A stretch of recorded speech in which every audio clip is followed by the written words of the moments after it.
আজকে তোমাদেরকে দেখাবো কাঁচা আমের চপ। তো তার জন্য লাগবে কালো জিরে, বেসন 100 গ্রাম, বেসন, কাঁচা লঙ্কা, পেঁয়াজ, একটা সিদ্ধ আলু। আর আমকে আমি দুভাবে কেটেছি। একটা তো খুব ছোট পাতলা পাতলা করে, মানে একটু মোটা রেখে গোল গোল শেপ।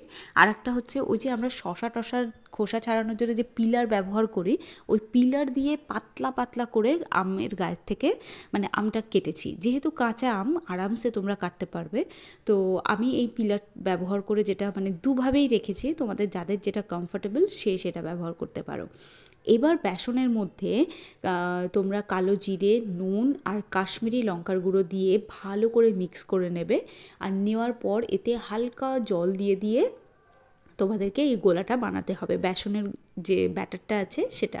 তো এখানে ভালো করে মাথায় রাখতে হবে যে খুব পাতলা কিন্তু হবে না, এটা বেশ মোটা করে বেসনের গোলাটাকে বানাতে হবে, মানে যতটা পারবে মোটা। আই থিঙ্ক তোমরা দেখলে বুঝতে পারবে।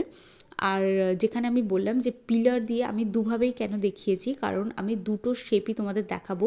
ঠিক বেগুনির মতো ফুলে ওঠে যেটা, সেটা কিন্তু কোনটাতে হয় সেটা আমি তোমাদের আস্তে আস্তে দেখাচ্ছি। তো এবার কড়াই বেশ মোটামুটি তেল দিয়ে দিতে হবে। এই যে দেখতে পাচ্ছ বেসনের গোলাটা কতটা মোটা হয়েছে, আই হোপ তোমরা দেখতে পাচ্ছ। এতে কিন্তু মানে এরকম মোটা বেসন না থাকলে কিন্তু হবে না, মানে হবেই না। তো যাই হোক, এইবার তোমরা আমগুলোকে বেশ বেসনের মধ্যে ডুবিয়ে দেবে, দিয়ে এক এক করে ছেড়ে দেবে। দিলে দেখবে কিছুক্ষণের মধ্যেই এটা একেবারে ফুলে বেগুনির মতো হয়ে এসছে। তো এই গোল গোলগুলো তো অনেকটা ডোনাটের মতো দেখতে হয়ে গেছিলো, মানে ছোটো ছোটো যে ডোনাটগুলো হয় এক্স্যাক্টলি ওরকম দেখতে হয়ে গেছিলো। এটাও বেশ শেপটা ভালোই লাগছে, মানে খুব খারাপ লাগছে না। এগুলো যদি তোমরা ডিপ ফ্রাই করতে পারো তাহলে বেস্ট অপশন, মানে খেতে আরও ভালো লাগবে। বাট ঠিক আছে, চলো ডিপ ফ্রাই না হলেও অসুবিধা নেই।